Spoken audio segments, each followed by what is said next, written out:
নমস্কার, ব্রেকিং বাংলায় আপনাদের স্বাগত। আমি জয়ন্ত মজুমদার। সিবিআইয়ের কি বোয়াল মাছে অরুচি ধরেছে? রাঘব বোয়ালও নিশ্চিত ধরেছে, কারণ বোয়ালের থেকে রাঘব বোয়ালের টেস্ট ভালো, এটা অনেকেই জানেন, পরিণত মাছ। তো শনিবারের একটি ঘটনায় আমার এটাই মনে পড়েছে, কারণ ইডি সিবিআই এদের আবার রাঘব বোয়াল টোয়ালে আর কি বেশি নজর। তাদেরকে জালে ফেলতে পারলে, তাদেরকে জেলে ঢোকাতে পারলে এরা একটুখানি খুশি হন তদন্তকারীরা, এরকমই শোনা যায়। অন্তত মিডিয়ার একাংশ বা অন্যান্য যেসব ইউটিউবার আছে তাদের কারোর কারোর কাছ থেকে, যে এবার ইডির জালে রাঘব বোয়ালরা পড়বেন, এবার সিবিআই জালে রাঘব বোয়ালরা পড়বেন। নিশ্চিতভাবেই ইডি সিবিআই নিশ্চয়ই রাঘব বোয়াল পছন্দ করেন। তো শনিবারের ঘটনায় সিবিআইয়ের বোয়াল মাছে বোধহয় অরুচি ধরেছে একটা ঘটনা থেকে, আমি সেটায় আসছি। গত বছর 30শে মে প্রাথমিক নিয়োগ দুর্নীতির যে মামলা, সেই মামলায় ইডি গ্রেপ্তার করেছিল সুজয় কৃষ্ণ ভদ্র ওরফে কালীঘাটের কাকু।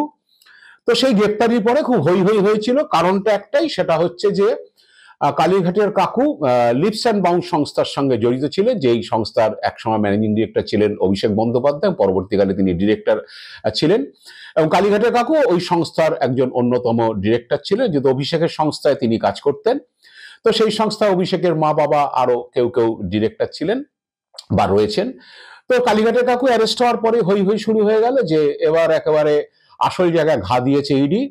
এবং কালীঘাটের কাকুর বিরুদ্ধে অভিযোগ ছিল যে তিনি ওই কুন্তল ঘোষদের মতো যারা এই মামলায় ধরা পড়েছিলেন তাদের মতো অযোগ্য প্রার্থীদের থেকে টাকা নিয়ে, যারা শিক্ষায় দুর্নীতি করেছেন, অযোগ্য প্রার্থীদের থেকে টাকা নিয়ে তিনি শিক্ষামন্ত্রী পার্থ চট্টোপাধ্যায়ের কাছে সেই অযোগ্যদের তালিকা পাঠাতেন এবং তাদের চাকরি করিয়ে দিতেন। এটাই সুজয় কৃষ্ণ ভদ্র ওরফে কালীঘাটের কাকুর বিরুদ্ধে অভিযোগ। এরকম অভিযোগ আরো যাদের এই মামলায় ধরা হয়েছে তাদের বিরুদ্ধেও ছিল, যে অনেকেই অযোগ্য প্রার্থীদের থেকে টাকা নিয়ে যে যোগ্য প্রার্থীদের বঞ্চনা করে উপর মহলে সেই নাম পাঠিয়ে তাদের চাকরি করাতেন এবং তারা সেখান থেকে টাকা লুটতেন।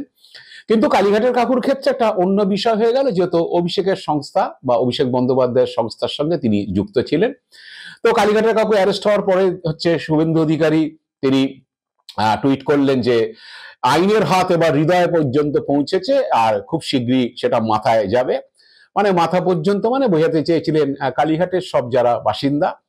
আর ওখানে অবশ্য অনেক সময় উনি নামটাম লেখেন না, সেখানে পিসি, ভাইপো, বৌমা এসব সব লেখেন। তো যাদের বোঝাতে চান আর কি উনি।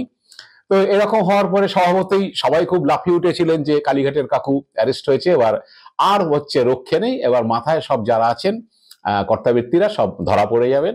তো এরকম আশা মিডিয়ার একাংশ করেছিল, এবার রাঘব বোয়ালরা সব ধরা পড়বে।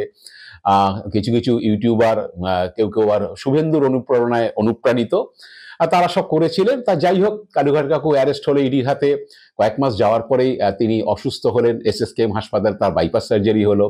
কিছুদিন বাদে তার স্ত্রী বিয়োগও হয়েছিল। তো কালীঘাটের কাকু হাসপাতালে SSKM থাকাকালীন ইডি যে আদালতে আবেদন করলেন যে কালীঘাটের কাকুর কণ্ঠস্বরের নমুনা চাই। কারণ কি না, কালীঘাটের কাকুর মোবাইল থেকে যে কিছু অডিও ক্লিপস পাওয়া গেছে, যেখানে তাকে কোনো কোনো প্রভাবশালীর সঙ্গে নাকি কথা বলতে শোনা গেছে, সেটা কালীঘাটের কাকুরই গলা কিনা সেটা ম্যাচ করানোর জন্য। তারপর যাই হোক, হাসপাতাল কর্তৃপক্ষ তার শারীরিক অবস্থা ভালো নয় বলে অনুমতি দিচ্ছিল না। এই নিয়ে ইডি বারে বারে আদালতের কাছে আবেদন করে একটা হেস্তনেস্ত চাইছিলেন। তো যাই হোক, এবার ওই জানুয়ারি মাসে শেষ পর্যন্ত ইডি কালীঘাটের কাকুকে নিয়ে গিয়ে জোকা ইএসআইতে কণ্ঠস্বরের নমুনা নেওয়ায় এবং তারপর সেটা পরীক্ষার জন্য পাঠায়। তো এপ্রিল মাসে হাইকোর্টে ইডি জানিয়েছিল যে কালীঘাটের কাকুর নমুনা ম্যাচ করেছে, যেই ক্লিপিংসের সঙ্গে তারা মেলাতে চেয়েছে, বিচারপতিকে তারা বলেছেন। তো কালীঘাটের কাকুর নমুনা নেওয়া, কণ্ঠস্বরের নমুনা নেওয়া হবে, এটা ঘোষণা হতেই চারদিকে একেবারে রেড়ে করে উঠলো সব জায়গায়। আমি তো বহু ইউটিউবারের ভিডিও দেখেছি, তারা বোধহয় কয়েকশো ভিডিও করে ফেলেছেন যে কাকুর নমুনা না হয়ে গেলেই সব রাঘব বোয়ালরা জেলে চলে যাবে, তাই নমুনা আটকানোর জন্য একেবারে কোমর বেঁধে নেমেছেন হাসপাতাল কর্তৃপক্ষ বা প্রশাসন, রাজ্য প্রশাসন। এরা কিছুতেই কালীঘাটের কাকুর কণ্ঠস্বরের নমুনা দেওয়া যাবে না, দিলেই সেই অডিও ক্লিপিংসের সঙ্গে ম্যাচ হবে এবং বহু রাঘব বোয়াল জালে পড়ে যাবে। অনেক মাথা টাতারা আর কি, কালীঘাট অঞ্চলের বাসিন্দা অনেক মাথারা ঢুকে যাবে জেলে। তো এই সমস্ত গালগপ্প তখন হয়েছিল। তো ইডি তো নমুনা সংগ্রহ করেছে, দু মাসের মধ্যে রিপোর্টও পেয়ে গেছে, কোর্টকে জানিয়েও দিয়েছে, কোর্টকে সে রিপোর্ট প্রেসও করে দিয়েছে। তো সেই এপ্রিল থেকে ডিসেম্বর, প্রায় বছর শেষ হতে চললো। কালীঘাটের কাকুর কণ্ঠস্বরের নমুনা নিয়ে কটা রাঘব বোয়াল জেলে ঢুকেছে একটু ইডি যদি জানিয়ে দিত খুব ভালো হতো। আমি তো খুব অবাক হয়েছি যে এতদিন হয়ে যাচ্ছে, নমুনা ম্যাচ করে গেছে, যেসব প্রভাবশালীর সঙ্গে কথা হয়েছে নিশ্চিত তাদেরকে গিয়ে এবার ধরে বলবে যে কালীঘাটের কাকুর সঙ্গে তোমরা এসব কথাবার্তা বলেছো, তোমরাও ওই দুর্নীতিতে আছো, এবার চলো তোমাদেরও জেলে যেতে হবে। ওই দেখলাম না কিছু। কালীঘাটের কাকু যেমন জেলে ছিলেন তিনি তেমনই জেলে রয়েছেন। এবার আসলো নতুন পালা, যে সুজয় কৃষ্ণ ভদ্র তিনি হাইকোর্টে জামিনের আবেদন করলেন সম্প্রতি, এবং জামিনের আবেদন করার সঙ্গে সঙ্গেই হচ্ছে সিবিআই বুঝতে পারলো যে এবার এতদিন হয়ে গেছে, বিচার শুরু হয়নি, কালীঘাটের কাকু হয়তো ইডির মামলায় জামিন পেয়ে যেতে পারে। তো সিবিআই কালীঘাটের কাকুকে বা সুজয় কৃষ্ণ ভদ্রকে হেফাজতে নেওয়ার জন্য নিম্ন আদালতে শোন অ্যারেস্টের প্রেয়ার দিল। তো এই নিয়ে একটা গোল বাঁধলো হাইকোর্ট এবং লোয়ার কোর্ট সব মিলিয়ে। হাইকোর্টে বিচারপতিরা সিবিআই একজিবিকে জিজ্ঞেস করলেন যে এতদিন ধরে, 1.5 বছর ধরে সে জেলে রয়েছে, আপনারা এতদিন তাকে জিজ্ঞাসাবাদ করার সময় পাননি, বা তাকে হেফাজতে নেওয়ার চিন্তা ভাবনা তো আপনাদের মাথায় আসেনি? ইডি জামিন পেয়ে যেতে পারেন, সেই কারণে কি হচ্ছে আপনারা এখন তাকে হেফাজতে নেওয়ার জন্য চেষ্টা করছেন?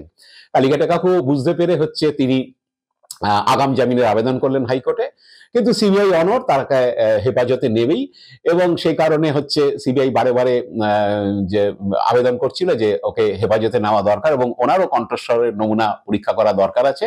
ইডি একবার করে নিয়েছে, সেই রিপোর্টটা সিবিআইয়েরও কাজে লাগতে পারে, কিন্তু সিবিআই আবার কণ্ঠস্বরের নমুনা পরীক্ষা করাবে। যাই হোক, এই নিয়ে হাইকোর্ট কালীঘাটের কাকুর আগাম জামিনের আবেদন বাতিল করলো। নিম্ন আদালতে যেহেতু কালীঘাটের কাকু শারীরিক অসুস্থতার কারণে হাজির হচ্ছিলেন না, হাসপাতাল কর্তৃপক্ষ তাকে অনুমতি দেয়নি তাকে আদালতে হাজির করাতে, তাই নিম্ন আদালত সেক্ষেত্রে সশরীরে হাজির না হলে তারাও হচ্ছে হেফাজতে দিতে চাইছিল না। তো যাই হোক, শেষ পর্যন্ত সিবিআই হেফাজতে পেয়েছিল 17 ডিসেম্বর। কালীঘাটের কাকুকে যে হেফাজতে নিয়ে সিবিআইও সেখানে আবেদন করলো যে কালীঘাটের কাকুর কণ্ঠস্বরের নমুনা চাই। তো এবার যেটা হলো যে সেসব আবেদন মঞ্জুরও হয়েছে। এখন যেটা হয়েছে, শনিবার দিন সিবিআই আর হচ্ছে কালীঘাটের কাকুকে হেফাজতে রাখার ব্যাপারে সিবিআই এর অরুচি দেখা দিল। সিবিআই তাকে হেফাজতে চাইলো না, তারা জেল হেফাজত চাইলো, জামিনের বিরোধিতা করেছে অবশ্যই। তারা বললো যে ওকে 14 দিনের জেল হেফাজত দেওয়া হোক, এবং বিচারক 14 দিনের জেল হেফাজত দিয়েছে। তো এবার যেটা হয়েছে, সিবিআই এর দাবি যে কালীঘাটের কাকু তাদের হেফাজতে গিয়ে 4 দিনে তিনি প্রায় অনশন করে বসেছেন, ওষুধ খাচ্ছেন না, খাবার খাচ্ছেন না, তার সুগার বেড়ে যাচ্ছে এবং তিনি অসুস্থ হয়ে পড়তে পারেন। সেই কারণে হচ্ছে তারা তাকে আর হেফাজতে রাখতে চাইছে না, এবং তাকে এই জন্য জেল হেফাজতে পাঠানো হোক। তো আমার প্রশ্ন যে তাকে তো হেফাজতে সিবিআই রাখতে পারতো, অসুস্থ হলে কেন্দ্রীয় কোনো হাসপাতালে ভর্তি করতে পারতো, কারণ কালীঘাটের কাকুকে কেন্দ্রীয় হাসপাতালে নিয়ে গিয়ে ট্রিটমেন্ট করানোর দাবি করা হয়েছিল আদালতে সিবিআই এর তরফে। তা কেন্দ্রীয় হাসপাতালেতে নিয়ে গিয়ে কালীঘাটের কাউকে দেখানো যেতে পারতো যে তিনি কতটা অসুস্থ, কি বৃত্তান্ত, পরে আবার তারা হেফাজতে নিতে পারতো। হঠাৎ জেল হেফাজতে পাঠানো, তাতে কি সত্যি তাদের কাকুর প্রতি, মানে কালীঘাটের কাকুর প্রতি অরুচি দেখা দিয়েছে? কেউ কেউ বলছেন যে আসলে সিবিআই গ্রেপ্তার, তারা রাঘব বোয়াল তাদের পছন্দ কিনা যাই না, কারণ ইডি তো রাঘব বোয়াল জালে টালে পূর্বে শুভেন্দু যেমন বলেছিলেন যে হৃদয়ে পর্যন্ত পৌঁছে গেছে আইনের হাত, এবার মাথায় পৌঁছবে। তো সিবিআই কণ্ঠস্বরের নমুনা নেবে, নিয়ে রাঘব বোয়াল ধরবে, নিশ্চিতভাবেই এটা সবাই আশা করেছিল যে ইডি পারলো না, ইডি তো এখনো কালীঘাটের কাকুর সূত্রে কোনো রাঘব বোয়ালকে এখনো জালে ফেলতে পারেনি। তো আবার সিবিআই কেন আবার হঠাৎ 4 দিন হেফাজতে রেখে তাকে ছেড়ে দিল, জেল হেফাজত করে দিল? তো তা ইডিরও কি বোয়াল মাছে অরুচি ধরেছে? রাঘব বোয়াল কি তাদের পছন্দ হচ্ছে না? মানে আরো বড় সাইজের রাঘব বোয়াল যেগুলো, সেগুলো পছন্দ হচ্ছে না? তো এটা নিয়ে প্রশ্ন উঠেছে, নাকি ওই একই পন্থা আটকে রাখার জন্য যেগুলো যেগুলো করতে হয় সেগুলো করতে হবে, বলতে হবে কণ্ঠস্বরের নমুনা, অডিও ক্লিপিংসে এমন এমন সমস্ত নাম আছে, এমন সব প্রভাবশালীরা রয়েছে, এর কণ্ঠস্বরের নমুনা ম্যাচ করাতে পারলে সেসব প্রভাবশালীদের আমরা মামলায় আনতে পারবো, কেসে ঢোকাতে পারবো। তো এইসব হয়েছে, জানি না। ইডির যে চার্জশিট, পঞ্চম যে চার্জশিটটা হয়েছে নিয়োগ দুর্নীতির মামলায়, সেখানে লিপস অ্যান্ড বাউন্সের নাম এসছে, এবং সেক্ষেত্রে 2,84,00,000 টাকার লেনদেন দেখানো হয়েছে 4টি সংস্থার সঙ্গে। অভিযোগ হচ্ছে সেখানে ইনভয়েসে লেনদেন হয়েছে, আসলে কিছু হয়নি, এবং ওই বিভিন্ন 4টে সংস্থার টাকা সেই ইয়েতে লিপস অ্যান্ড বাউন্সের সংস্থা এসছে।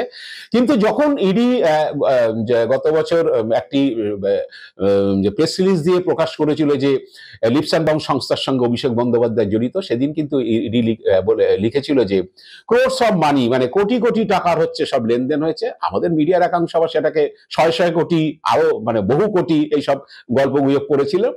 তো এখন সিবিআই নিশ্চিত বুঝতে পেরেছে যে সেখানে কোটি কোটির গল্পটা কি ইডি চার্জশিটের পরে, এবং কালীঘাটে কাউকে হেফাজতে নিয়ে আলটিমেটলি কি ছাইভস্য ছাড়া কিছু পাওয়া যাবে না সেটাও সিবিআই বুঝতে পেরেছে।